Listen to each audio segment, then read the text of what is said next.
Espero que se encuentren muy bien. Mi nombre es Ana María Suárez. Ya hemos tenido la oportunidad de estar juntos en otros módulos y el día de hoy vamos a estar abordando el módulo 12, donde entramos en una de las etapas finales de esta norma ISO 15189 con un enfoque especial a lo que es la fase post-analítica, ¿sí?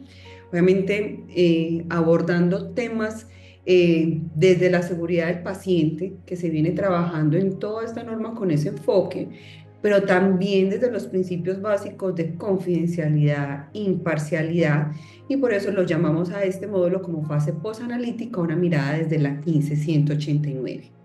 Durante este recorrido vamos a encontrarnos con unos términos, vamos a mirar también cómo se aborda estos numerales de la norma, pero también viéndolo muy aplicado frente a lo que nosotros podemos realizar en la entrega de resultados y no ver la fase posanalítica solamente como ese punto final de entrega, sino todas esas etapas de validación para garantizar un resultado confiable. Mi nombre es Ana María Suárez, yo soy bacterióloga del Colegio Mayor de Antioquia, especialista en administración de empresas y magistra en administración de empresas también de la Universidad Javeriana. Me desempeño como auditor en el ICONTEC para diferentes esquemas de sistema de gestión, consultora y docente. Entonces, esperamos que en este módulo, en este pequeño espacio, complementándolo con el material de apoyo que les he dejado en plataforma, como casos de estudio, casos clínicos y un video de un caso de éxito, nos quede súper completo lo que ya hemos venido trabajando desde preanalítica, desde riesgos, desde planeación, analítica y ya culminándolo con esta etapa posanalítica. Entonces, ya creo que todos conocemos que la fase posanalítica comprende todas esas actividades que están después de la analítica, ¿cierto? Entonces, en esa fase posanalítica, que ya es donde ya analizamos la muestra, donde ustedes ya vieron todo lo que tiene que ver con el control de calidad, ¿cierto? Interno, externo, los procesos de validación cuando nos aplique, los procesos de verificación, entre otros, y que ya tenemos un resultado emitido, se viene ya lo que es los procesos de validación del resultado, interpretación del resultado cuando nos aplique, cuando tenemos un staff médico o un staff científico que nos permite esa validación eh, dentro de la carátula del resultado con la interpretación clínica en que, como lo hemos visto a lo largo de toda la norma 15189, tiene un enfoque donde esos resultados están analizados desde uno de los límites de decisión clínica, ¿cierto? Donde nos permite entregar un resultado, donde nos da un pronóstico, un diagnóstico y unos aportes frente al seguimiento de X situación médica de un paciente, ¿sí? Luego, ¿cómo vamos a liberar esos resultados? Entonces, podemos tener liberaciones automáticas, podemos tener liberaciones manuales, ¿sí? Que es donde tenemos todo, esa verificación de transcripción, etcétera. Cuando notificamos, que es esa parte final donde aseguramos que nuestros resultados estén entregados de una manera oportuna, que sea entregada a la persona que se requiere, ¿sí? Quien lo está esperando, porque a veces podemos entregar el resultado al paciente. Y como hay una inadecuada interpretación, el paciente dice, ah, eso está dentro de los límites, entonces ya no voy a ir a consulta, ¿sí? Entonces es como la notificación adecuada y el almacenamiento y custodia de esos resultados. Entonces mire que aquí vamos mucho más allá de lo que siempre hemos trabajado, donde definimos una fase posanalítica solamente de la entrega del resultado, ¿sí? Aquí vemos todas esas etapas de liberación hasta su custodia. Listo. También vemos una parte muy bonita que nos dice esta norma y es hasta el seguimiento clínico. Entonces dice, bueno, pero ¿cómo así? Nos toca hacerle el seguimiento a cada resultados. Vamos a ver que en esta norma se encuentra en uno de los numerales el punto que tiene que ver con esos datos críticos y donde no solamente aseguramos un reporte, sino que también se haya reportado y se haya gestionado ese dato crítico de ese paciente. ¿Cuál es el objetivo en la norma 15189? Aparte de lo que hemos visto, de lo que mejora competitividad y confidencialidad de nuestros resultados, es asegurar que estos resultados sean claros, ahí estamos hablando de interpretación, sean correctos, ahí estamos hablando de confidencialidad y que sean clínicamente útiles. ¿Qué significa clínicamente útiles? Que nos aporte para esa decisión clínica, ¿sí? Y que lleguen a tiempo, oportunidad. Entonces estamos hablando de confidencialidad, de calidad, de pertinencia y de oportunidad. ¿Listo?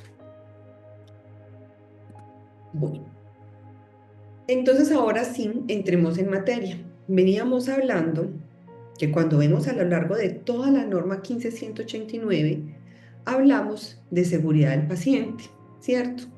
Y la seguridad del paciente la vemos también traducida cuando hablamos de resultados imparciales, confiables, oportunos, ¿sí? Entonces, frente a esa fase post-analítica, ¿sí? Que es la que nos compete en este módulo, ¿cómo afectamos la seguridad del paciente? Entonces, tenemos varios roles aquí definidos. Entonces, el primero está en la transparencia en la comunicación de resultados. ¿Qué refiere la norma cuando nos habla de transparencia? Y es que estos resultados deben ser entregados de forma clara y comprensible. Y se van a dar cuenta que a lo largo de la norma, la revisión de las carátulas, cuando les hablo de carátulas, es el esquema de la entrega del resultado, se convierte en un punto fundamental para la acreditación de alguno de nuestros analitos. Me explico. Incluso la norma tiene inmerso lo que debe contener los resultados del laboratorio. Entonces nos dicen, tiene que contener nombre, fecha de recepción de la muestra, fecha de la validación, quién fue el responsable, quién lo validó, pero quién es el que revisa que todo esté funcionando de manera adecuada. Ahí es donde entra el rol del director técnico, ¿sí?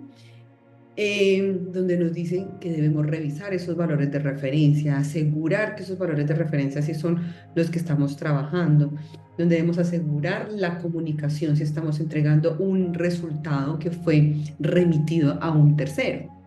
¿Sí? Donde debe ser claro si es un estudio preliminar, donde debemos ser claro si tiene que ser un examen que se confirmó y cómo se confirmó, si hay un examen que reemplaza otro por algún error, que lo vamos a ver, todo esto que les estoy comentando en el transcurso de esta presentación. Entonces, la carátula debe ser clara, que evite subjetividades. ¿Y cómo sabemos que un resultado es claro y no subjetivo? Cuando esa interpretación entre dos o más observadores nos entregan la misma información. Me explico. Si yo entrego un resultado y una persona dice, ah, yo creo que es que está en el punto de corte y no es válido porque dice que la muestra está hemolizada. El otro dice, no, mira que ahí dice que sí está válido porque lo validaron. Sí dice que está hemolizada, pero pues sí, pero que está ok. O sea que esa hemólisis no interfiere. Entonces, cuando tenemos dos interpretaciones súper diferentes frente a un resultado, ahí estamos hablando de que no fue claro, ¿cierto? Entonces, miren que aquí ya no es solamente que validamos un resultado de manera segura, sino que estamos hablando de que esa comunicación y esa carátula del resultado sea completamente clara. No se preocupen que a lo largo ya de toda esta presentación vamos a dar cuenta que debe contener dicha carátula. Listo.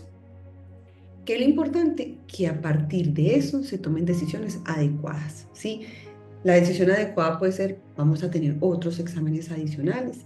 La decisión adecuada puede ser, vamos a repetir la muestra, ¿cierto? Porque realmente hay interferencias que sí nos puede afectar bastante.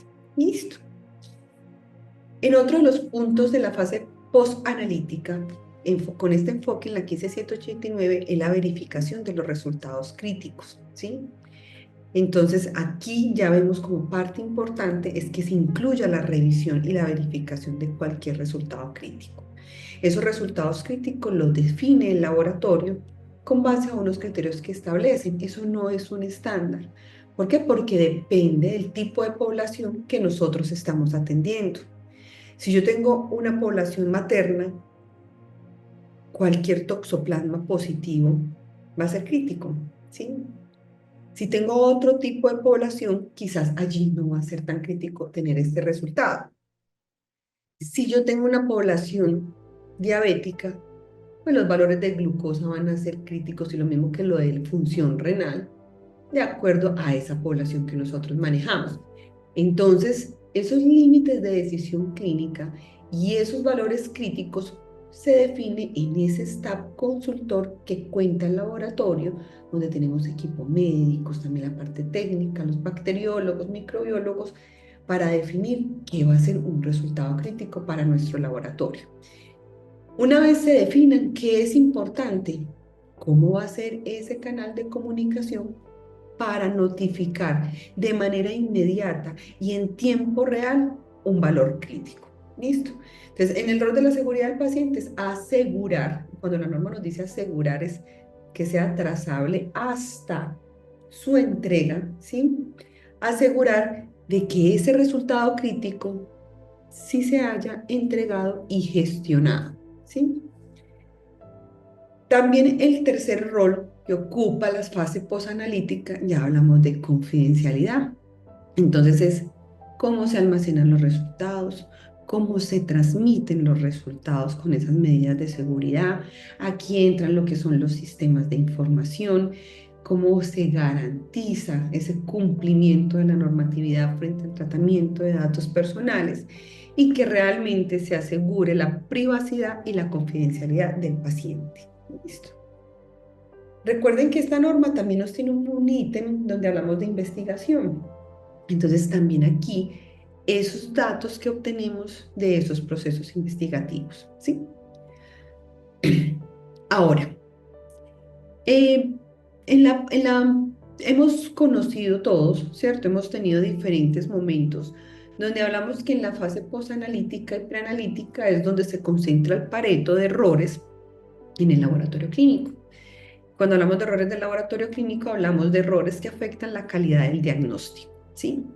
Cuando afecta la calidad del diagnóstico, básicamente cuando tenemos un evento adverso asociado al laboratorio, es porque tenemos resultados que no reflejan con exactitud el estado real del paciente, ¿cierto? Entonces, el rol importante cuando aseguro la fase posanalítico es que esos resultados sean datos correctos, ¿sí? Para que sean correctos, ¿qué tenemos que tener? Entonces tenemos primero una interpretación adecuada de resultados, ¿cierto? Entonces, aunque la norma es consciente que nosotros no tenemos la obligación de generar un diagnóstico, sino que entregamos un dato que es importante para diagnosticar, sí deben tener nuestra responsabilidad está en entregar un resultado que sea interpretado de manera adecuada por el médico. ¿Sí? Entonces, era lo que yo les comentaba ahora, todos esos pasos para asegurar un resultado exacto, ¿sí? Y que sea claro y así mismo lo interprete, ¿sí? Comunicación de resultados de alta calidad, lo que habíamos hablado, de que sean fáciles de interpretar, que eviten ambigüedades y que frente a cualquier cambio que se nos presente, nosotros lo tengamos en cuenta. Cambios en valores de referencia, cambios en límites de detección, cambios en técnicas, ¿sí? Y que aseguremos también que cuando pase cualquier tipo de error, porque nos puede pasar, ¿sí?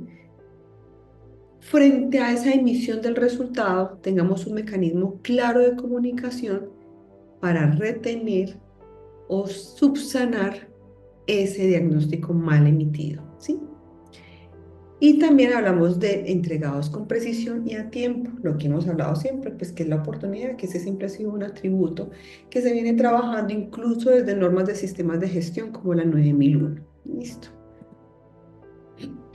Entonces, ya sabemos como todas esas importancias que se tienen.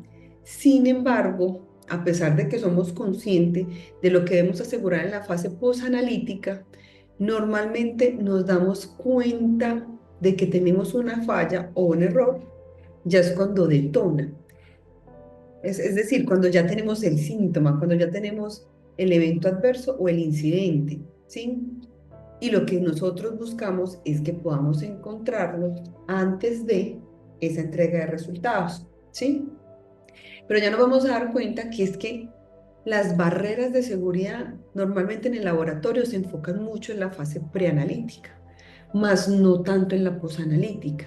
Y la analítica, por nuestra razón de ser y nuestra formación, ya viene muy controlada en temas de control de calidad, interno y externos, interlaboratorios, ensayos de aptitud, etcétera. Entonces, ¿cuándo nos percatamos? Aquí, ¿cuándo nos llama algo la atención? Cuando tenemos algo por fuera del intervalo de referencia. Ahí decimos, ay, vení, este paciente tiene un dato crítico, que revisemos, reprocesemos de acuerdo al procedimiento que tenemos establecido. Cuando, por ejemplo, no tiene relación con los otros análisis. Entonces, por ejemplo, nos llama la atención una TSH alterada, pero que la T3 y la T4 no refleje esa condición de hipotiroidismo o hipertiroidismo. Entonces ahí es donde nos empieza a llamar la atención, ¿cierto? O cuando hay una alarma por el instrumento, cuando el mismo instrumento nos dice, nos pipeteó muestra, hay una burbuja, cualquier tipo de alarma. De lo contrario, nosotros validamos, ¿cierto?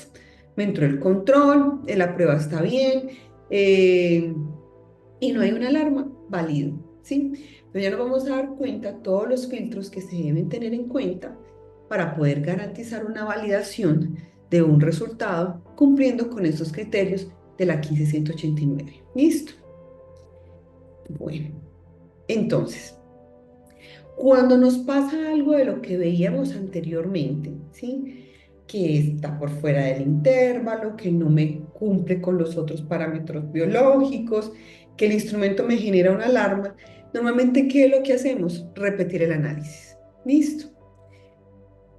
Pero si todo lo tenemos calibrado y está bien controlado, pues me va a reproducir el mismo resultado. Y no necesariamente, a no ser de que sea un error aleatorio, vamos a encontrar diferencias en los resultados que entregamos. Listo. Entonces, si es un error aleatorio, repetirlo sí me va a subsanar. Pero si no es un error, no es un error aleatorio, sino que puede venir desde el mismo desempeño de los kits u otra situación, ¿sí? O errores de la fase preanalítica en la muestra del paciente que no se captaron en las otras barreras, ¿sí? Vamos a encontrarnos que yo voy a reprocesar y me va a dar el mismo resultados. Listo. También pueden presentarse situaciones de interferencias, ¿sí? Y por eso es que es tan importante que lo ven cuando la norma lo aborda en la fase analítica, es cuando validamos las técnicas, poder mirar qué tanto afecta una interferencia dicho resultado. ¿Qué tanto sabemos nosotros en nuestro laboratorio, la hemólisis, cuánto me cambia un resultado? La lipemia, cuánto me cambia un resultado. La ictericia, cuánto cambia un resultado, ¿sí? Y esos miligramos sobre decilitros o las unidades que trabajamos, ¿en qué momento lo aclaramos en la entrega de resultados que puede afectar más o menos tanto el valor de bilirrubinas, creatinina, etcétera? ¿Cierto? Eso no nos queda en ningún informe. Entonces, yo puedo reprocesar y me va a entregar el mismo resultado. Cuando lo que yo no estamos, cuando lo que no estamos afectando aquí es el analizador. Ya lo que tenemos controlado desde el área analítica. Aquí lo que tenemos que mirar es esa interpretación de esas interferencias. ¿Listo? Entonces, este dato que les voy a dar acá es muy importante como para que le demos esa fuerza a lo que significa esta fase. El 5% de los errores vinculados al laboratorio están asociados con una mala interpretación del resultado, ¿sí? Cuando uno pone en un resultado así olímpicamente, muestra lipémica, pero el médico ni lo lee porque pues nunca hemos tenido como una sensibilización lo que afecta a la lipemia en ciertos analitos. Entonces, el médico dice, ay, mira este resultado. El laboratorio se equivocó, el laboratorio es el malo, tenemos un error con el paciente, pero fue un error de interpretación. Ah, que nosotros fallamos porque no divulgamos esos temas de interferencias, sí, que es ese tema de sensibilización que hay que trabajar con los médicos, ¿sí? El otro es un 33% de los retrasos afectan esos errores que tenemos en el laboratorio y también en la interpretación de esas pruebas analíticas está asociados en un 37% los errores. Listo. Y ya vienen errores de solicitud, que eso se llama más como desde la preanalítica, pero están asociados en un 58% en esos errores que están asociados al laboratorio clínico. Entonces, me dicen, Ana, entonces, bueno, ya tenemos, somos conscientes de esa importancia de esta fase. Somos conscientes de que tenemos, cuál es el rol frente a diferentes situaciones. Entonces, aquí hay una fuente que es el modelo de filtros de Goldsmith para la validación de resultados. Entonces, tenemos una primera validación, que es ese primer filtro, que es la validación administrativa, donde miramos que sea el examen correcto, el paciente correcto, ¿cierto? Las condiciones correctas. Ana María Suárez viene para hacerse una TSH, no se ha tomado el medicamento, se cumple. Bien, muy bien. Luego la validación de la muestra. Le tomamos un suero, no está lipémico, no está con las interferencias que ustedes tengan de acuerdo a su analizador. Cumple la muestra. Listo. La validación de la técnica, que es lo que veíamos en la parte analítica. Es un analito que está validado, es un analito que está verificado, que tiene unos porcentajes de error adecuados, que su control interno tiene un desempeño de acuerdo a nuestros estándares entre 4, 5 y 6 sigma, que tenemos una técnica calibrada. Perfecto, ¿cierto? Muy bien, validamos técnica. Y luego vamos, y normalmente ahí nos quedamos, ¿cierto? Todo está bien, no hay alarmas, válido. Viene la validación del paciente, que es donde hablamos de ese delta check. ¿Cómo hemos tenido variaciones en ese paciente? Vean, Ana María, esta paciente venía con un hipotiroidismo, dice que todavía toma medicamentos, sigue tomando los 50 microgramos, tan raro esta alteración tan impresionante. Eso nos tiene que llamar la atención, ¿cierto? Y ya luego viene la validación clínica, que ya es cuando ya entregamos toda esa interpretación, que es ese enfoque en esa carátula, ¿cierto? Es una paciente que ya está en embarazo o que tuvo esta X o Y condición, que hablamos, lo reportamos como un dato crítico, que ya le están haciendo seguimiento, etcétera, etcétera. Listo, entonces mire que ya vamos es más allá, no solo desde esa validación técnica, sino que ya le agregamos unos dos filtros adicionales. Recuerda que al principio yo les decía que la norma 15189 nos habla de eso, es seguimiento posterior a la entrega del resultado. Y que yo les decía, no es que tengamos que hacerle seguimiento a todos los pacientes, pero cuando hay unos datos clínicos, clínicamente significativos, sí es importante. Bueno, ahora nos vamos con esos resultados e informar. Listo. Resulta que nosotros en nuestro día a día no entregamos todos los resultados. Hay resultados que reprocesamos y que decidimos, de acuerdo a nuestra competencia, decimos, no, esto yo no lo puedo liberar. ¿Sí? Hay resultados que a veces le damos un valor añadido. Entonces voy a dar un ejemplo. Montamos un hemograma y ese es el rol del bacteriólogo, un microbiólogo. Y vemos una curva de plaquetas que nos inicia antes. Decimos, esto está como raro. Y damos un valor agregado y es que montamos la placa, porque esta curva de plaquetas no me cuadra. Y empezamos a ver hemoparásitos. Y ese dato lo ponemos en nuestro resultado. ¿Sí? O ya de acuerdo a los temas pues como contractuales decimos, ven, pedile la gota gruesa porque estoy viendo esto y esto. Pero fue un valor añadido que hicimos de acuerdo a una revisión minuciosa de ese resultado. ¿Sí? Lo que les comentaba ahora, cuando eliminamos resultados porque pues, son inválidos, ¿sí? Y cuando incluimos esos resultados críticos que son confirmados, validados, que hacemos un chequeo cruzado, que hacemos una remisión de una muestra. Entonces, ya tenemos tres tipos de resultados: valores añadidos, ¿sí? Valores no significativos o lo que invalido, y cuando incluyo ya un seguimiento, que es cuando yo digo, ya lo confirmo, ya lo validé, y te entrego un resultado crítico de un paciente. Listo. Ahí les doy un ejemplo. A veces tenemos una carga viral, nos sugiere algo, entonces lo confirmamos mediante otra técnica antes de liberarlo. Listo. Entonces mire que es un valor adicional porque nos piden una sola prueba, pero nosotros estamos haciendo otra para confirmar este resultado. Bueno, entonces, una vez nosotros entregamos un resultado, ¿qué nos pide la norma? Pero más de decir que nos lo pida la norma es, mire qué tan bonito tiene este enfoque para garantizar una entrega de resultados segura. Entonces tenemos una validación técnica automatizada por el analista.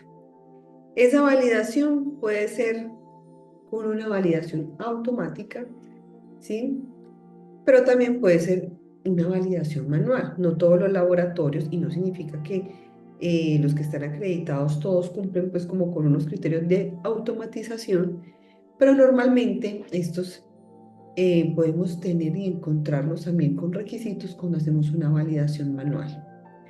Esto es lo primero. Y ahorita les voy a mostrar qué consideramos o qué filtros tenemos en cuenta o qué debemos validar cuando hacemos una validación automática y cuando hacemos una validación manual. Tenemos también, por otra parte, qué mecanismos tenemos para poder detectar incongruencias y errores analíticos y resultados críticos. ¿Por qué errores analíticos en la posanalítica? Porque aquí es donde cuando analizamos el resultado, decir esto no me cuadra, ¿sí? Este resultado no me cuadra, a pesar de que el control de calidad nos haya pasado, ¿cierto? Puede ser que la alícuota con la que montamos el control de calidad estaba perfecto y el momento de reconstituir el reactivo estaba perfecto, pero con la degradación y el tiempo y en el momento en que ya monté a nuestro paciente, ahí ya tenemos unos resultados diferentes. Y ahí tendríamos que empezar a analizar esa frecuencia de montaje de ese control de calidad. Entonces, mire que a pesar de que tenemos unos resultados, un control adecuado y una fase analítica ya controlada, con la revisión de la posanalítica podemos enviar planes de mejora para la analítica, ¿sí? La revisión del historial del paciente se aplica. ¿Cómo que se aplica? Pues sí, porque podemos tener pacientes que no tengan datos históricos, ¿sí? Y cuando tenemos pacientes con datos históricos, puede ser que por la misma condición clínica vamos a tener un delta check que va a superar esos límites, pero que sí, cuando hacemos el seguimiento y el análisis son coherentes con su estado de salud, ¿sí? Tenemos la aplicación de los límites de autovalidación. Entonces, cuando hacemos una validación automática, ¿cuáles son esos límites que nosotros establecemos? Y cada cuánto revisamos esos límites. El LIS, yo ahí hago una pregunta. ¿Cuántos de nosotros en el laboratorio tenemos revisiones periódicas y de manera aleatoria al LIS del laboratorio? De que lo que transmite el equipo es exactamente lo que transmite el equipo al software de información, ¿cierto? Cada cuánto validamos esa parte. Y eso es uno de los requisitos. Tenemos que asegurar que el LIS también funcione de una manera adecuada. Entonces, que si el equipo me sacó una creatinina de 1.1, cuando transmita el software sea 1.1. A veces no han visto que hace transmisiones de, en vez de 1.1, al transmitir al software, le suma unidades, entonces queda 1.100, ¿sí? Y resulta que eso genera temas de una inadecuada interpretación. Si a mí me dicen unos triglicéridos, ¿cierto? De 110, ¿sí? O si me van subiendo 110,000, puede generar errores en la interpretación. Listo. El delta check. Entonces, ¿cuáles son esas variaciones importantes para nosotros entre un paciente y su histórico? ¿Sí? ¿Cada cuánto validamos eso? ¿Cada cuánto notamos que nuestra población cambió? ¿Cada cuánto vamos viendo esos límites de sensibilidad de los reactivos y los desempeños de los kits? Y vamos empezando a cruzar esa información con los delta check. Esos son temas que tenemos que estar revisando de manera periódica. Y cuando yo les digo que debemos revisar de manera periódica, es dejarlo sustentado y trazable con actas, ¿sí? Tenemos estos desempeños de los kits, observamos esto, esto y esto y esto. Debemos tener en cuenta que con estos desempeños aumenta la sensibilidad, disminuye, por lo tanto, variaciones de tanto en un paciente ya se consideran para hacer revisión manual y que ya no siga entre nuestra validación automática. Los eventos adversos, esas lecciones aprendidas con base a las situaciones que se nos hayan presentado. Un evento adverso asociado a una mala interpretación nos debe dar como lección aprendida ajustes de carátulas de los resultados, ¿sí? Y las barreras y nosotros, este proceso posanalítico alimenta esas barreras que debemos aumentar en la preanalítica y la analítica. Como yo les comentaba, si nosotros tenemos un error, por ejemplo, en el delta check, y decimos, tan raro este paciente como se alteró, como cambió, los datos que tenemos, no es para que hubiera tenido un cambio tan significativo en sus resultados. Y resulta que vemos que es un error desde el ingreso, ahí nos dice, venga, hay que fortalecer esos filtros desde la preanalítica, ¿sí? El error que le comentaba ahora, podemos tener un muy buen análisis de desempeño de reactivos, ¿sí? Y un control de calidad que ingresa, pero resulta que hemos aumentado muchísimo el número de pruebas por día. Antes procesábamos 100, ahora estamos procesando 800. Y resulta que hay guías de la CLSI que nos empieza a sugerir con cada tantas muestras deberíamos estar montando control de calidad, ¿sí? ¿Por qué? Porque ya el reactivo ha tenido una degradación, porque dependiendo del equipo, si es un equipo con un brazo, dos brazos, si tiene un brazo solo para muestras y otro brazo para reactivos, si refrigera, si no refrigera, y eso hace que nosotros digamos, venga, aumentaron mucho la frecuencia, el delta check no me está cuadrando, pero es porque tenemos que empezar a aumentar frecuencias en el análisis del control de calidad. ¿Listo? O en el montaje, perdón. Y vemos, por ejemplo, aquí cómo también se nos afecta el tema de la tecnología. Hay eventos adversos asociados a cuando se descarga el resultado en un celular y en el PC. Les resulta que en mi laptop yo lo puedo ver perfecto, pero ese documento o esa plataforma no está en un formato responsive, entonces se ve súper diferente. Entonces encontramos por aquí el nombre del analito, el valor de referencia, el resultado que dio más abajo, el médico interpretó el valor de referencia como el resultado que le dio al paciente y allí también tenemos errores de interpretación. Pregunta, ¿en cuántos de nuestros laboratorios hacemos en nuestras rondas de seguridad o en nuestras listas de chequeo la revisión, ¿sí? De cómo se ven los resultados que validamos, tanto en un computador, ¿sí? Ya sea Mac, ¿cierto? O ya sea un Windows normal, y cómo se ve en un celular, Android o toda la que tiene que ver pues como con Apple. ¿Cada cuánto revisamos eso? ¿Sí? Y eso también son criterios que hacen que afecte la adecuada interpretación de un resultado.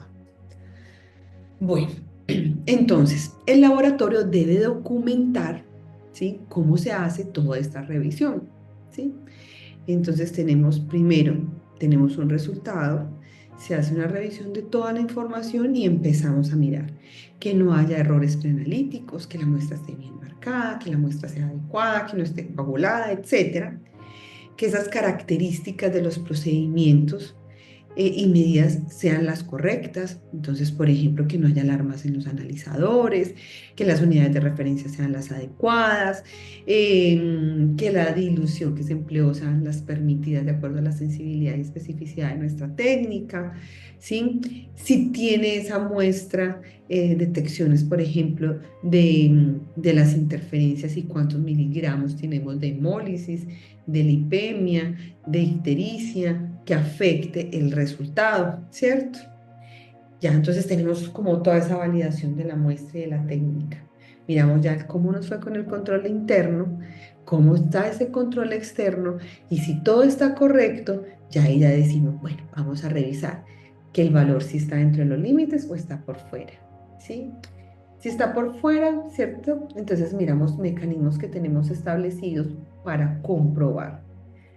Miramos que esos valores de referencia realmente sí sean los adecuados, que no sabes que están, ay, todos están altos. No, lo que pasa es que el valor de referencia cambió. Entonces ya lo que estaba hasta punto 1 ya es hasta 10. Ah, ok. ¿Cierto? Entonces ya tenemos como todos esos límites de verosimilitud, ¿sí? Que es entonces como esos límites de velocidad, que sean realmente valores positivos, verdaderos positivos, y los negativos sean verdaderos negativos. La correlación de ese delta Che, que son los históricos del paciente, y esa coherencia biológica, que nos vamos viendo con esa interpretación del resultado, con esos datos clínicos que tenemos del paciente. Cuando ya vemos todo esto y validamos, ahí es donde decimos que el resultado está revisado. Si ustedes ven los laboratorios que están acreditados, siempre tienen dos firmas, ¿cierto? Validado y revisado. Una vez pasa todo ese proceso de revisión, pasamos a la liberación. Entonces, por eso, ¿quién está autorizado para liberar? ¿Quién hace todo este proceso de revisión? Ustedes ven que al principio en la norma nos hablan de roles y autoridades y es muy enfática en qué se debe dejar claro cuáles son los roles del director técnico, cuáles son los roles del bacteriólogo que asegure, ¿sí?, que esos resultados, cómo los va a revisar, cuáles son esas herramientas de revisión y que asegure que ese resultado que entregamos cumple con los criterios que habíamos hablado. Oportunidad, confidencialidad, transparencia, ¿cierto? Y calidad. En esa liberación de resultados también tenemos un enfoque, bueno, si se hizo una liberación manual o automático. ¿Sí? Automático es cuando tenemos la autovalidación, que en muchos laboratorios ha mejorado. Aquí yo les dejo un link para que por favor lo consulten, que habla de un caso de éxito. La autovalidación es positiva, ¿sí? La autovalidación nos mejora a nosotros tiempos, permite que los bacteriólogos o microbiólogos se concentren en lo que es la revisión de los resultados, ¿sí?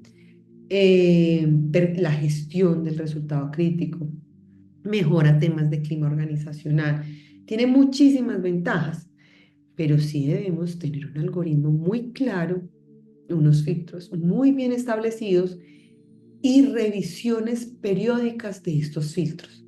A veces nos encontramos con ¿qué? Que tenemos una autovalidación, pero con unas revisiones cada no sé cuánto y hemos tenido cambios importantes en las técnicas, ¿sí? O hemos tenido cambios en los analizadores y no se revisó ese tema de la autovalidación de esos filtros. Entonces es muy importante que nosotros acá también consideremos cada cuánto estamos revisando esos criterios de autovalidación.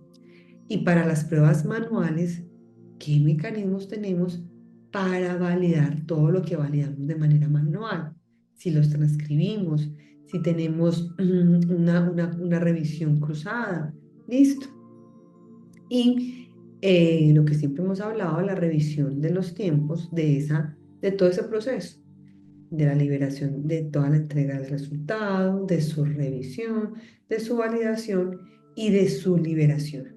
Porque el hecho de que nosotros digamos es que tenemos un proceso muy robusto para entregar un resultado confiable, no podemos, ¿sí?,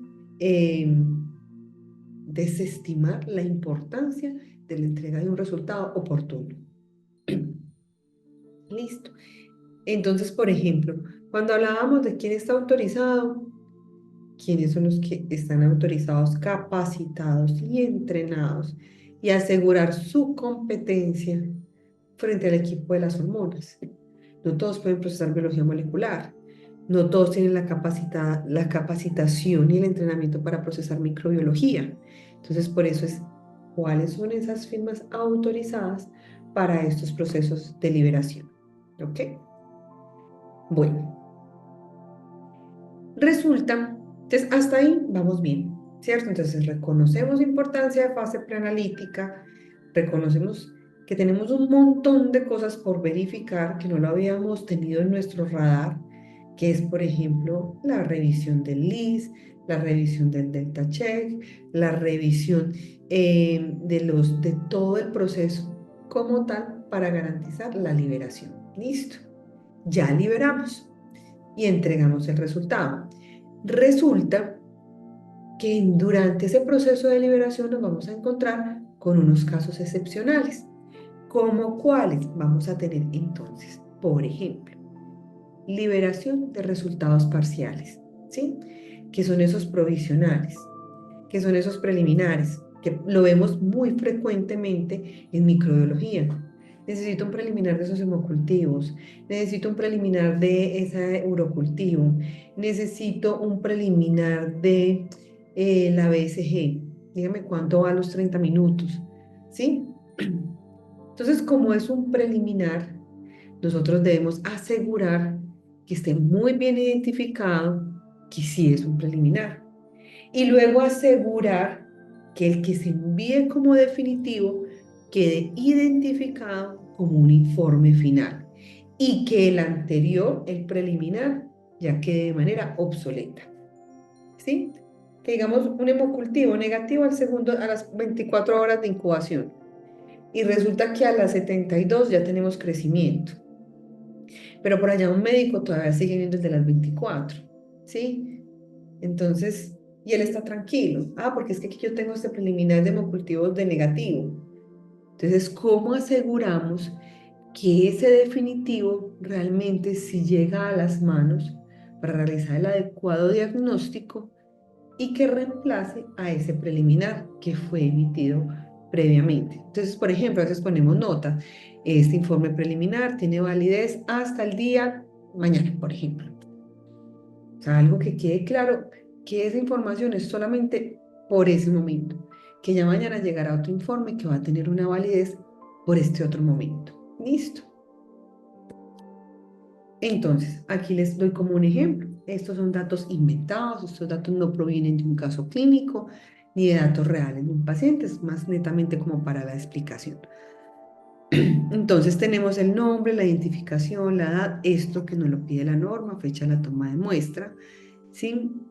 Y obviamente después, al final en la carátula, vamos a tener la fecha de validación.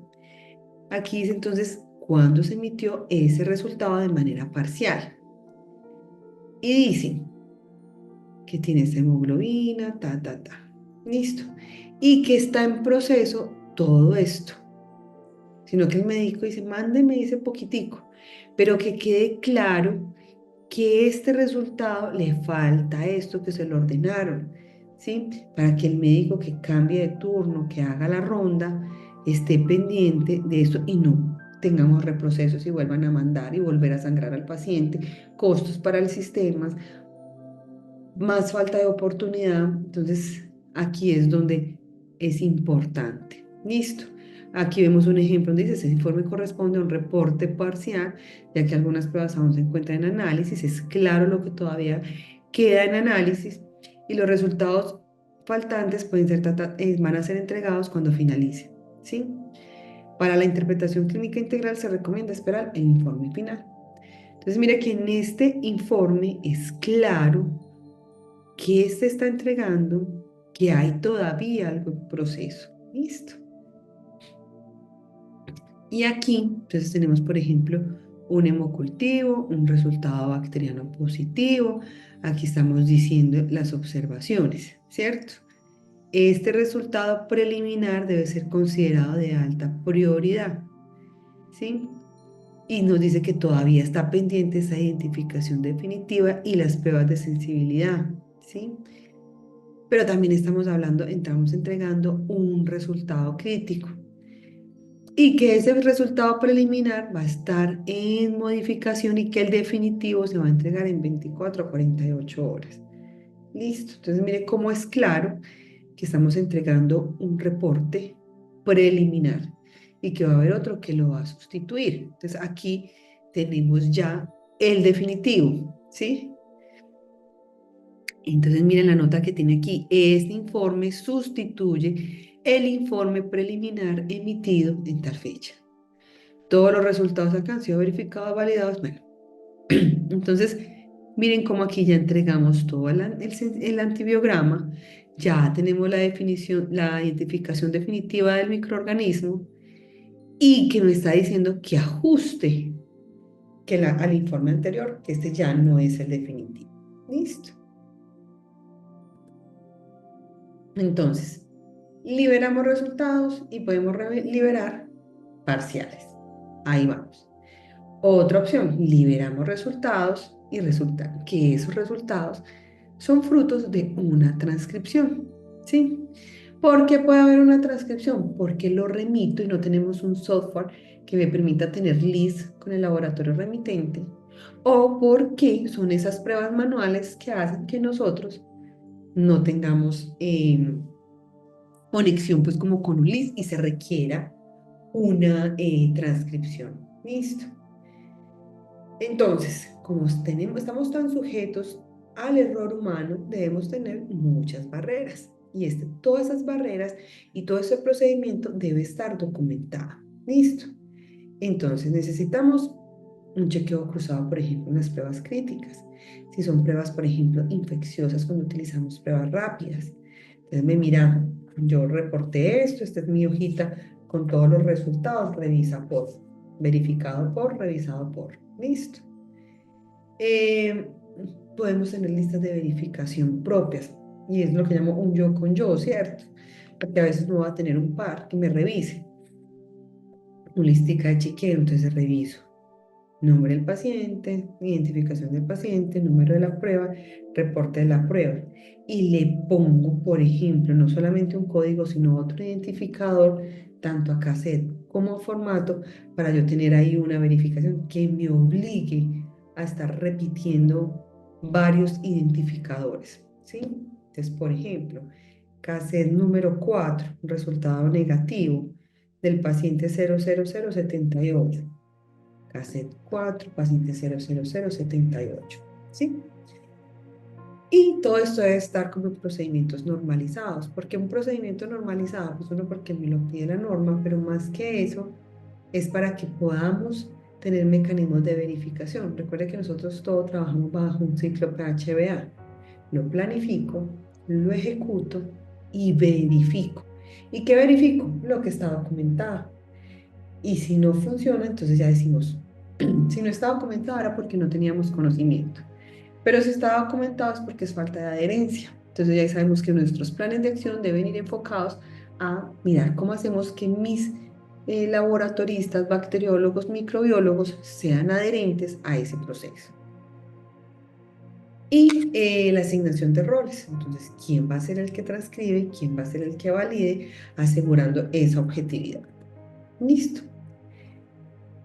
Creo que no está de más recordarles todos los riesgos asociados a la transcripción, a un diagnóstico incorrecta, podemos llevar a errores gigantes, una prueba de embarazo positiva pasarla negativa, un error, por ejemplo, de un PT, el INR de 0,1 a 1, son cambios impresionantes, a entregar un resultado incorrecto y por ende que se dé una medicación inapropiada, retrasos en el tratamiento, daño al paciente en caso tal de que estemos, que ni siquiera logremos como abordarlo a tiempo como incidente, sino que se materializa ya el riesgo en el paciente, la imagen del laboratorio se ve gravemente afectada, donde uno diga, mira, es que allá dicen que uno está en embarazo, mentiras que uno no está en embarazo, ¿sí?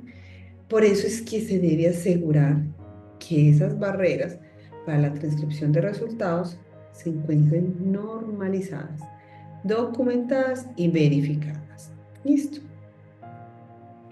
¿Qué buenas prácticas tenemos? Lo que comentábamos ahora, verificación cruzada, uno transcribe y otro revisa, ¿sí? Doble control, entonces, por ejemplo, esas alertas visuales cuando yo reporto un dato crítico, si a una prueba manual le estoy poniendo un positivo y es crítico, pues que me genere una alarma como para, ay, venga, no, tuve un error. Capacitación continua, lo que decíamos, no solamente es documentar, sino formar en las barreras, revisión de esa coherencia clínica. Entonces, por ejemplo, esos valores que están alterados, ir a mirar esa correlación clínica del resultado con el paciente, ¿sí? Y realizar auditorías periódicas a ese proceso, hacer en las rondas de seguridad de manera aleatoria, coger un resultado que fue transcrito de manera manual y que efectivamente sea coherente. Bueno. Y vamos entonces, vamos otra vez al proceso de liberación. Entonces dijimos, liberamos resultados parciales, liberamos resultados transcritos, y en esos resultados vamos a tener también liberación de resultados emitidos por un laboratorio subcontratado. Entonces, ¿qué nos podemos encontrar allí? Uno, así nosotros no lo realicemos, debemos asegurar esa trazabilidad. Entonces, ¿a dónde se remitió? ¿Sí? Ya venimos por allá de otros numerales donde hablamos, bueno, ¿por qué se seleccionó ese laboratorio de referencia? ¿Sí? Donde ya tenemos un procedimiento donde dice cuáles son esos laboratorios que subcontratamos, cuáles son esos acuerdos que llegamos con ese laboratorio, acuerdos como que ellos también tengan esa responsabilidad de entregarnos los resultados críticos, ¿sí? Revisiones periódicas, nosotros podemos hacerle auditorías recurrentes a esos prestadores, ¿sí? Eh, Aunque no es una buena práctica, podemos tener la situación de nos toque transcribir, como se los comentaba ahora. ¿Por qué? Porque no tenemos LIS, porque no tenemos un sistema de carga de PDFs, entonces nos toca transcribir.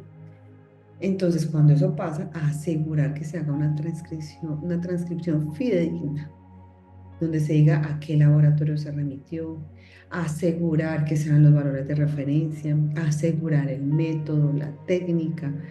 Entonces aquí sí tenemos que tener más cuidado porque mire que ya no está dentro de nuestros criterios, sino que nos toca entrar todos los criterios que se entregaron a ese laboratorio. Por eso, y eso tiene mucho más cuidado cuando son pruebas que son procesadas por nosotros, pero que por una contingencia nos tocó remitir, ¿sí? Porque entonces mi personal o mi staff médico está acostumbrado a manejar unos valores de referencia cuando estamos entregando otros con otros valores de referencia, ¿sí?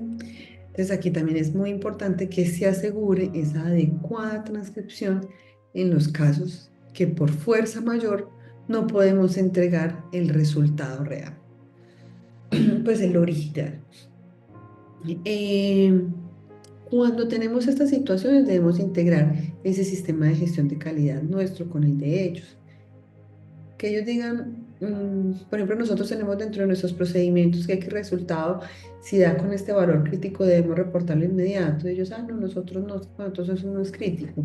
Hay que alinear esas políticas, ¿sí? Es que nosotros no revisamos eso, es que nosotros cada que cambiamos lote no hacemos nada. Entonces hay que mirar qué tan crítico es para nosotros ciertas variables para empezarla a revisar con lo que ellos tienen. Listo. Se debe hacer una revisión facultativa de los resultados de pruebas de resultados en los laboratorios contratados. Entonces yo ahí sugiero mucho el tema de pacientes trazadores.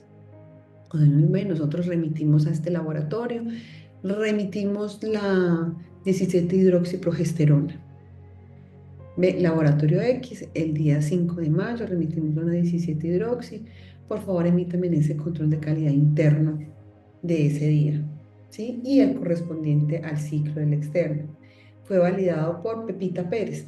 Emítame, por favor, esa competencia técnica para procesar dicha prueba por esa técnica de Pepita Pérez. Entonces, mire que de manera aleatoria, mediante metodologías de paciente trazado, podemos también asegurar de que ellos realizan los procesos acordes, nosotros también los realizamos. Listo. Recuerden algo siempre con la remisión. El paciente no tiene la culpa de ustedes donde remiten. Ellos llegaron a su laboratorio porque confían en su laboratorio o su médico tratante confía en ese laboratorio o porque la EPS pues está ya escrita. Pero cuando hablamos de acreditación y estamos en un laboratorio que está implementando estos sistemas de acreditación, es porque realmente tiene un compromiso con la calidad. Entonces, por eso es que es importante que se asegure que donde se remite también tenga ese mismo compromiso. Si es de un laboratorio de referencia, también tenemos que registrar esos valores críticos. Se debe informar esos cambios importantes en las unidades y valores de referencia, ¿sí? Y obviamente recuerden que nosotros no subcontratamos todo el proceso analítico, ¿sí? Porque debemos asegurar el cumplimiento de la fase analítica cuando vamos a acreditar cualquier analito en lo que tiene que ver con la 15189.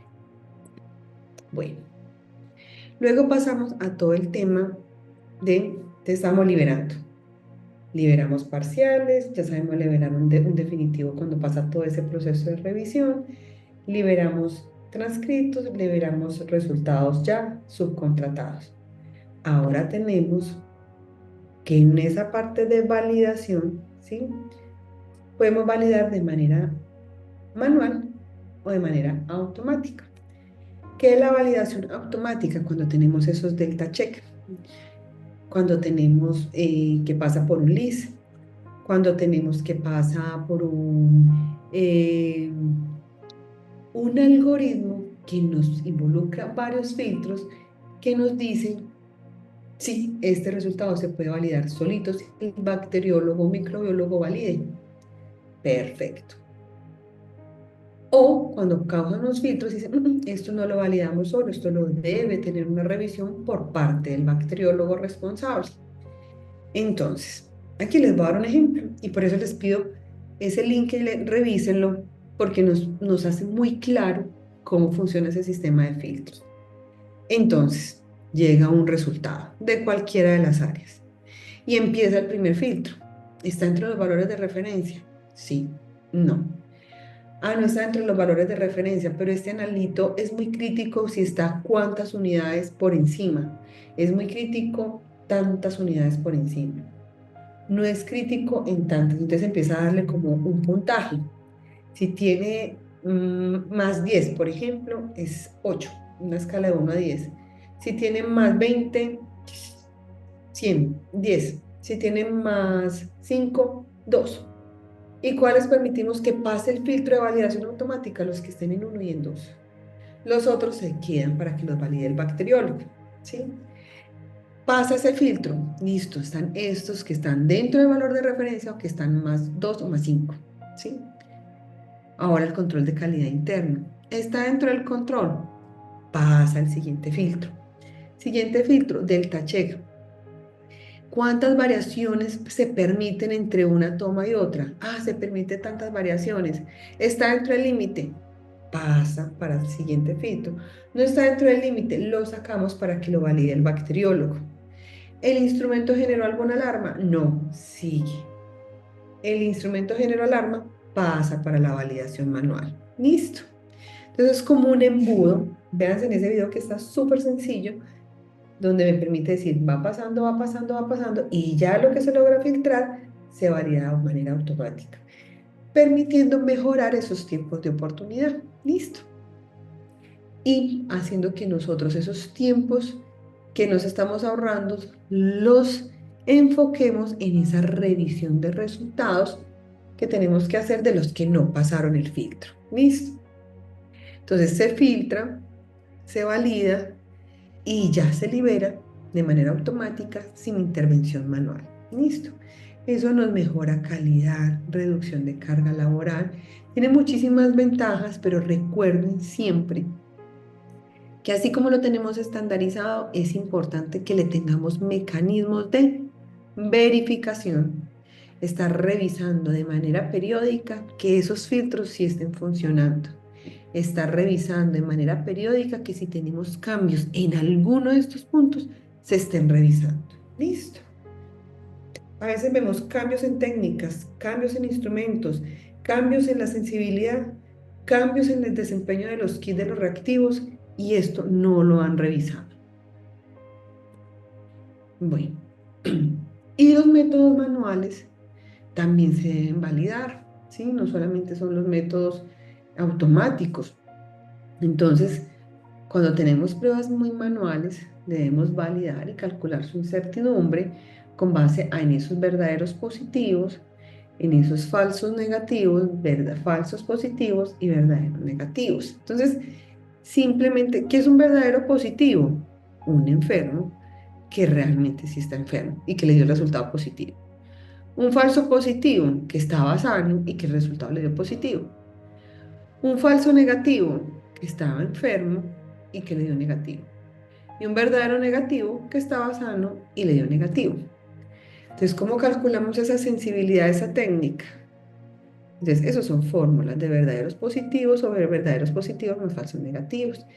Y así mismo para la especificidad, pues aquí les dejo como estas fórmulas como para ver que si sea un método manual, también tenemos maneras de sacar esas incertidumbres y esa concordancia y la sensibilidad y la especificidad, ¿listo? De una técnica.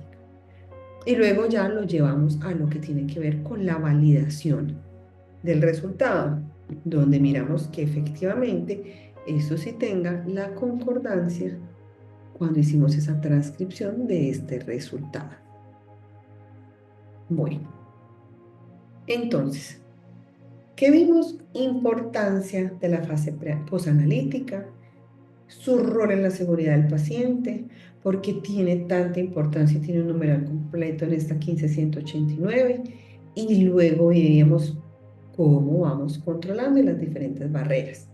Veíamos barreras para el LIS, veíamos barreras para la validación automática, veíamos las diferentes barreras para la revisión de un resultado hasta su liberación. La administrativa, la preanalítica, la analítica, la del paciente y la clínica. Y que todo ese proceso de revisión llegaba hasta la liberación. Veíamos que podíamos liberar con una transcripción, que podíamos liberar un preliminar, que podíamos liberar un definitivo y que podíamos liberar un resultado de un paciente que se remitió, ¿cierto? Una muestra que se remitió. Que en la validación podíamos encontrar dos tipos de situaciones, una validación automática que cumple con unos filtros y una validación manual. Listo. Ahora ya validamos y vamos a entregar el resultado. Entonces, ese resultado tiene unas obligatoriedades y es unos elementos que debe tener, ¿sí? Lo que yo le llamo carátula, las observaciones y que sea muy claro para evitar interpretaciones subjetivas. Yo les hablaba mucho que tanto esa hemólisis afecta la concentración de un analito. Luego hablábamos de la confidencialidad, asegurar que ese medio que se escogió para entregar el resultado sea confiable, que sí sea adecuado. Listo. Y el laboratorio debe definir un proceso para comunicar un retraso en la entrega del resultado. Se nos dañó este equipo, entonces ¿cómo aseguramos que le vamos a decir a nuestros usuarios de que el resultado que le dije que salía hoy a las 4 de la tarde no va a salir hoy a las 4 de la tarde? Tenemos reactivos en backorder, cualquier situación que afecte esa promesa valor de tiempos de entrega de nuestros resultados. ¿Cómo lo comunicamos? Listo. Esas son las características que debe tener el informe. Debe decir qué muestra, la fecha y hora de la toma, si hay alguna observación, ¿cierto? Cuando se acepta bajo concesión algún tipo de resultado, es por ejemplo, muestra hemolizada, muestra que superó los tiempos de almacenamiento, pero el paciente vive en una vereda y nos toca pues como que el médico interprete, ¿sí? Que no es el ideal, pero que se presentan esos casos, ¿sí? ¿Cuáles fueron esos criterios de aceptación? El médico autoriza, ta, ta, ta, ta, ta, ta. El análisis, vamos a hacer esta prueba y cuál es el método, la identificación del paciente, y esa identificación del paciente debe estar si el informe tiene 20 hojas, en las 20 hojas debe aparecer que el nombre del usuario es Pepito Pérez, ¿sí? Para evitar suplantación. El solicitante, que es el médico pues, que solicita tal informe, el laboratorio, si ustedes lo procesaron o lo procesó su laboratorio de referencia, el resultado con sus unidades, los intervalos de referencia o valores de decisión clínica, los resultados críticos cuando son críticos y en la trazabilidad de su gestión, los comentarios interpretativos cuando son necesarios y tenemos un equipo donde participa el médico para dar esa interpretación de dicho resultado y otros comentarios como por ejemplo cuando por normatividad debemos poner cómo funciona el algoritmo. Con resultados alterados se debe hacer una prueba confirmatoria, etcétera, etcétera. ¿Quién es la persona que revisa y autoriza Acuérdense que está el que valida, que es el que lo hace, pero quien hizo todo ese proceso de revisión, ¿sí? Y listo. Ya tenemos pues como las fechas, que es lo que hablábamos arriba, de la toma de la solicitud, de cuándo nos llegó, el número de páginas con toda esta identificación en cada una de ellas, y la marca pues que es el logo del laboratorio, si está acreditado, pues si quieren utilizar el logo de la acreditación, etcétera. Bueno, entonces miren que la norma también es muy clara cuando nos dice que debe contener el informe. Lo importante es, y que nos queda a todos claro, es que siempre aporte a una interpretación adecuada del resultado. ¿Listo? Evitar la subjetividad. ¿Sí? Recuerden que todo esto que está dentro del informe, como límites de decisión clínica, temas de diagnóstico, de interpretación, ¿sí? Debe estar soportado bajo un equipo que tenga la competencia para hacerlo. Entonces tenemos laboratorios que cuentan con médicos que dicen, bueno, y sugiere y dice que si requieren otro tipo de análisis, pero de acuerdo a la competencia que tenga este personal, listo. Por eso es que se debe evaluar la conveniencia de incluir esos comentarios interpretativos en los resultados. Normalmente no traen esos resultados, estos comentarios, sino que los comentarios van más asociados a temas de, por ejemplo, eh, del seguimiento de algún algoritmo, ¿sí? Es mejor confirmar con esta prueba, los resultados negativos deben esperar tanto tiempo para repetir, etcétera, etcétera. Resultados de interferencia, recuerden que la lipemia interfiere tanto, tanto, tanto, la hemólisis tanto, en tanto, en tanto, listo. Bueno.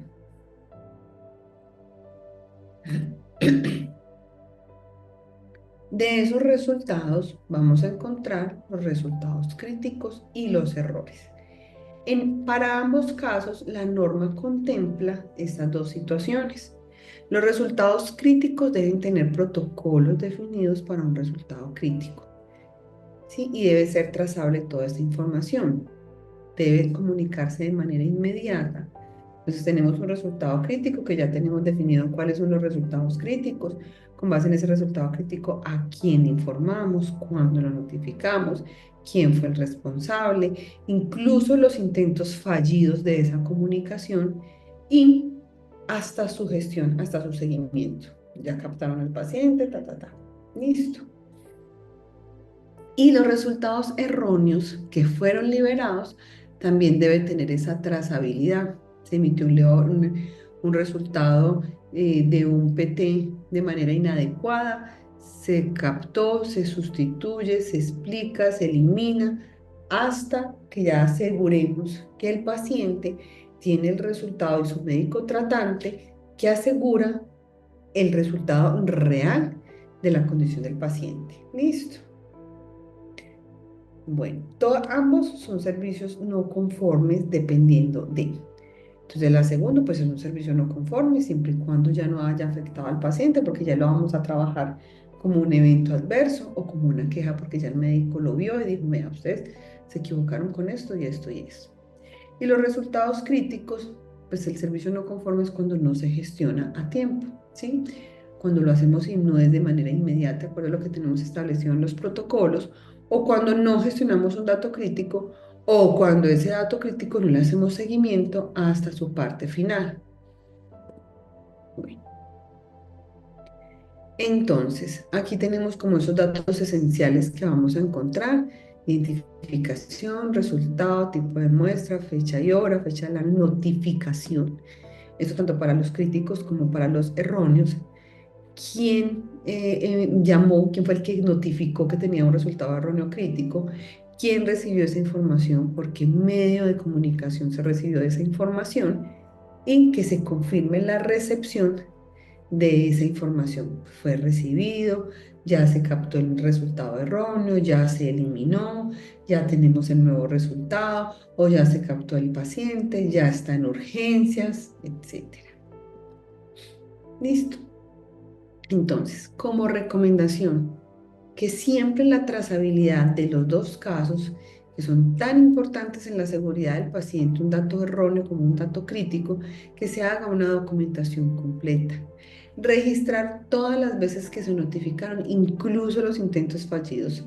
Se llama y no contesta el servicio, el paciente no contesta, ya el médico tratante no contesta, ¿sí? Dejar todo este registro. Eh, si es pertinente, dejar también en el informe que es un dato crítico y que se debe gestionar, ¿sí? Eh, si estamos utilizando un sistema de formación automatizado, verificar que esa comunicación electrónica sea segura. Entonces ahí estamos con todos los sistemas de información, cuánto tiempo se demora la validación en llegar al resultado al GIS, al software de historia clínica. Entonces ahí viene esa otra pregunta, ¿cuánto de ustedes verifican esos tiempos de cargo de información para garantizar esa oportunidad? En el laboratorio podemos ser muy oportunos, pero resulta que el GIS se demora media hora en actualizarse, ¿sí? Que el GIS también coja la información tal como es, que la información que llegue al software sea la verídica, ¿sí? Entonces, todos esos temas de comunicación electrónica seguro también deben ser verificados, ¿sí? En lo ideal, que sean solo correos institucionales o corporativos para asegurar esa confidencialidad y que quienes reciban ese resultado sea personal autorizado, ¿sí? Y esperar hasta la confirmación, ¿sí? No solamente a veces ponemos solo en el software, se envía correo y nadie lo recibió, llegó a un spam, nadie lo gestionó, ¿sí? Tenemos otro ítem que una vez emitido esos resultados del laboratorio, pues nos vamos a encontrar con que debemos corregirlos, ¿cierto?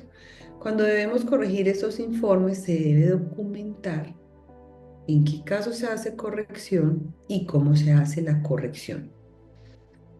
Cuando hay una corrección se debe añadir el comentario al informe, pues obviamente cuando ya fue emitido, ¿cierto?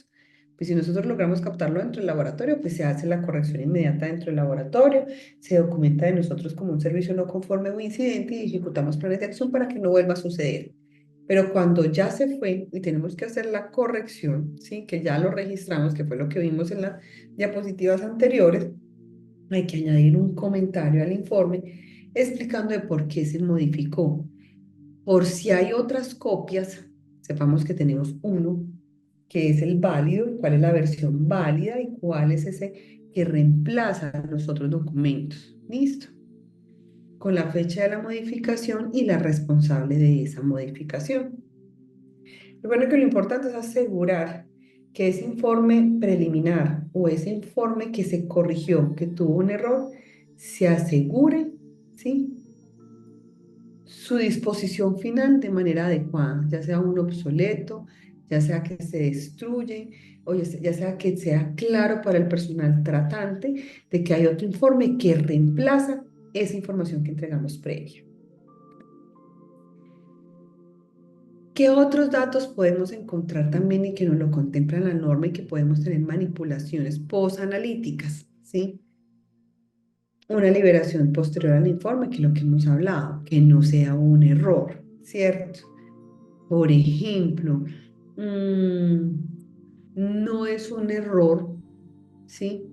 Decir que adicionarle que le pusimos solamente muestra lipémica y después decimos, no, venga, vamos a ser más explícitos con lo que significa la muestra lipémica y cuáles son esas interferencias.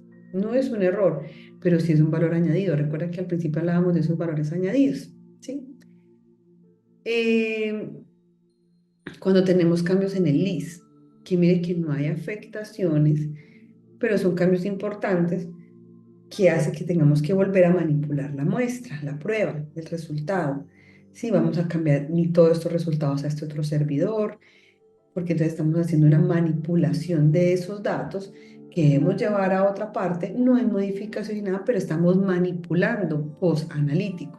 Ahí también tenemos que asegurar que si tenemos cambios, backups de información, que se nos retiraron un equipo, que se llevaron ese equipo y esa información estaba solamente en el equipo, asegurar que se recupere esa información y que sea de forma fiel. ¿sí?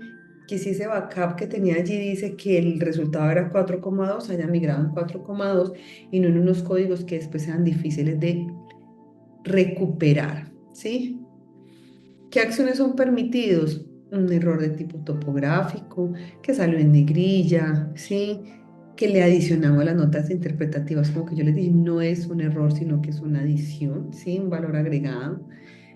Aclaraciones. Entonces, mire que no lo estamos manejando como gestión de errores, que lo veamos ahorita, sino que es simplemente datos adicionales, ¿sí? Aquí también está la evaluación de los resultados adicionales, cuando nos piden, por ejemplo, adicionar este resultado, ponle, hazle otro examen, haz esto y esto y esto, o le quise hacer esto porque vi esto en el paciente, aprovechando que ya el equipo lo estaba procesando, etcétera, etcétera. Bueno, entonces, ya estamos como en la parte final donde nosotros tenemos un resultado que se revisa, se notifica y se comunica, ¿cierto? Lo entregamos, que podemos tener un informe parcial.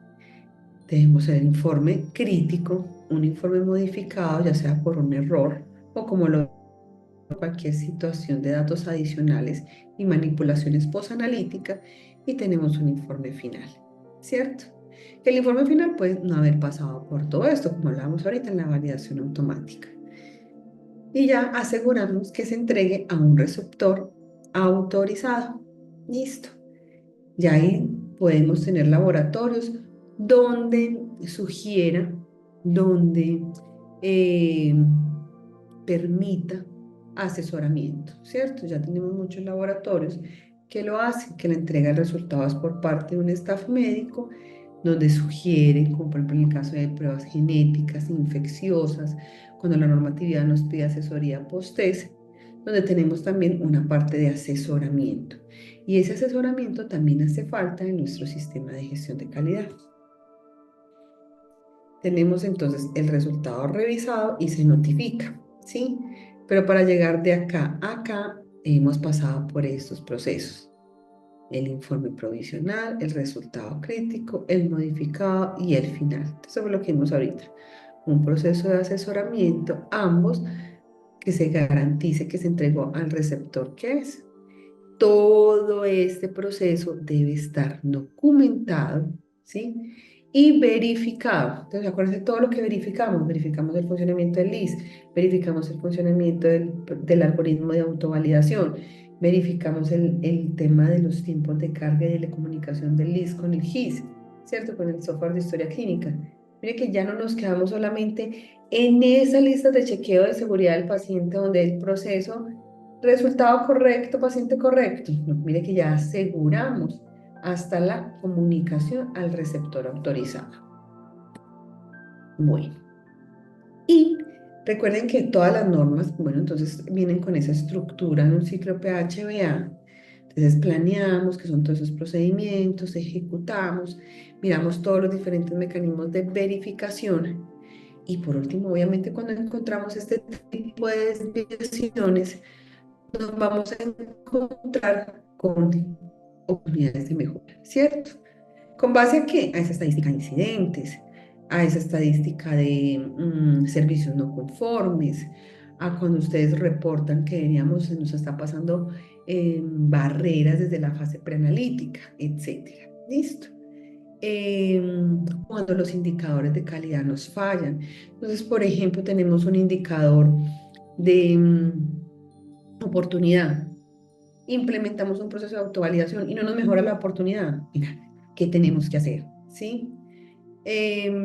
Las evaluaciones periódicas de la fase posanalítica, recuerden todo lo que yo les hablaba de esas auditorías recurrentes a los proveedores, a los laboratorios que tercerizamos, a los laboratorios que remitimos, los pacientes trazadores, donde miramos que cumplamos con cada uno de estos requisitos, las rondas de seguridad o las listas de chequeo, donde aseguramos que se cumplan en cada uno de los puntos esas barreras implementadas.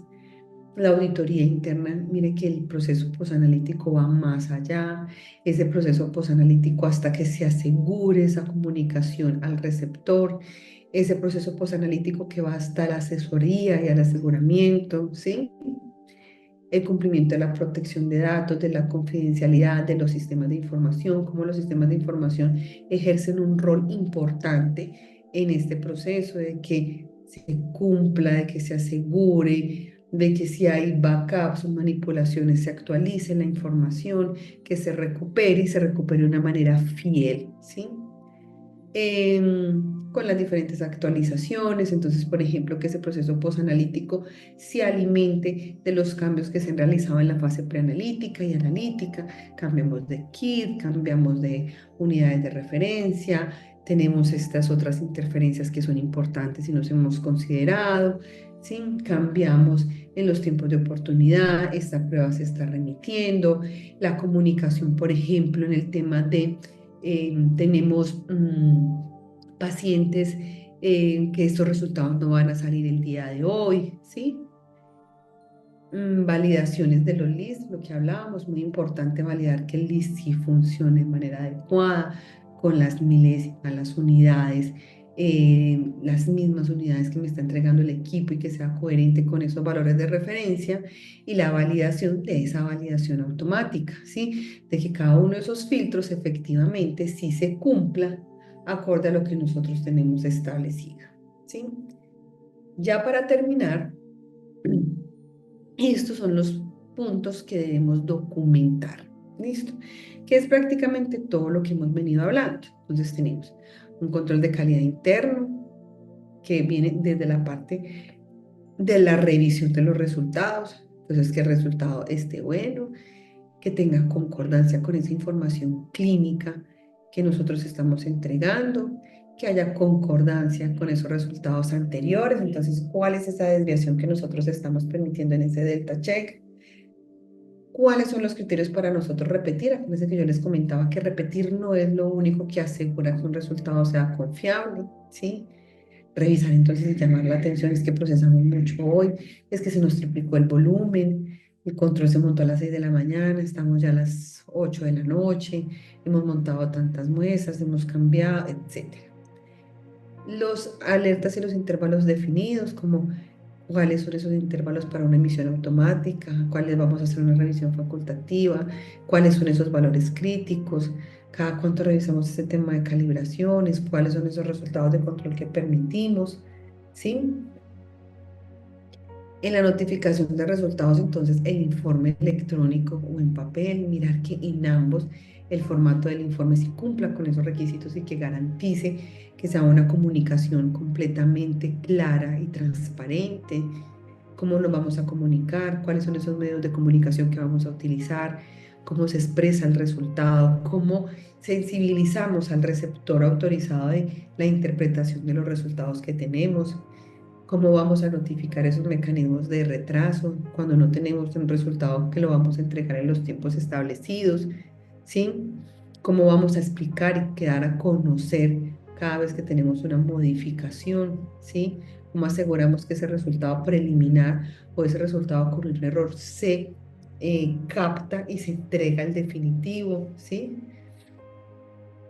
Tenemos en la comunicación de resultados ese control de las transcripciones, los procedimientos para comunicar un resultado parcial y final, el protocolo de comunicación se va a hacer por mail, recuerden pues cada vez poner más filtros de seguridad, protocolo para esos resultados especiales, cuáles sí se liberan, cuáles no se liberan, cuáles son parciales, cuáles son interrumpidos, cuáles son incorrectos, los criterios para seleccionar en la notificación automática de la validación de los resultados, ¿sí? Y cuál es todo ese procedimiento cuando hacemos una corrección de un resultado. Listo. Eso es lo que hablábamos como en temas de procedimientos manuales y ya cuando los tenemos en otro tipo de soporte, ya son los resultados de la analítica, quién revisa, quién valida, si fue una emisión automática, si fueron repetidos, si están reprocesados, si es un valor crítico, cuándo se emite, cuándo se entrega, cuándo se reporta, quién lo revisa, hasta su cierre y su seguimiento, ¿sí? Recordar como muy bien cada notificación y explicación y toma de conciencia por el receptor cuando tenemos cambios en valores de referencia, en técnicas, en interpretaciones, ¿sí? Y que sea muy claro en el registro a quién se le entrega esa información. Listo. Este cuadrito es como el resumen de todo lo que nosotros debemos tener en esa fase posanalítica, de qué debemos tener en un procedimiento y cómo debemos validarlo, ¿sí? Y ya cómo lo vamos registrando, ¿sí? Entonces, por ejemplo, mira aquí dice, entonces tenemos que tener un registro de las modificaciones que se realizan. Tenemos que tener un registro de quién recibe esos datos críticos y transcripciones. Tenemos que tener un registro de cuando tenemos esos cambios de valores de referencia. Entonces, mire que la fase posanalítica en la 15189 se nos da un panorama mucho más extenso, más allá de tener un, que a veces nos quedábamos solamente en que se le entregue el resultado al paciente correcto, ¿sí? Y le dejábamos toda la responsabilidad a la fase analítica. Esas son las referencias bibliográficas que ustedes pueden consultar. Para dar más profundidad a este módulo, yo les dejé unos artículos de apoyo y también tenemos ese video que les recomiendo, que es una súper explicación de lo que es una validación automática, eh, para que ustedes puedan ampliar un poco más de todos esos requisitos que tenemos en la preanalítica. Entonces, como para concluir y resumir, recordarles entonces la importancia de la fase preanalítica en la seguridad del paciente, en la confidencialidad, en la calidad, en la oportunidad, en entregar un resultado confiable que asegure una adecuada interpretación clínica del estado de salud real del paciente, que para eso tenemos unos diferentes mecanismos de revisión de resultados, que va pasando desde la revisión de la parte administrativa, preanalítica, analítica, validación del paciente, validación clínica, revisión clínica para emitir un resultado.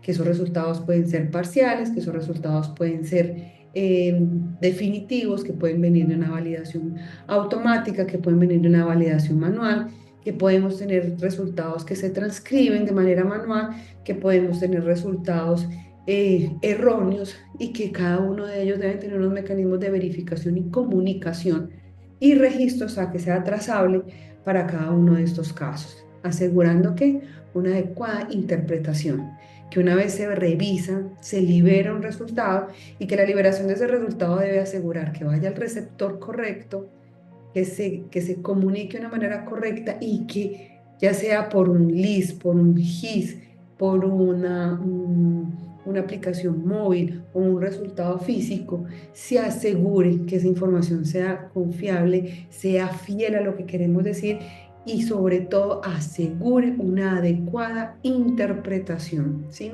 Espero que con este módulo se les haya abierto pues como un panorama en lo que viene, en todo lo que tiene que ser la fase preanalítica para que ustedes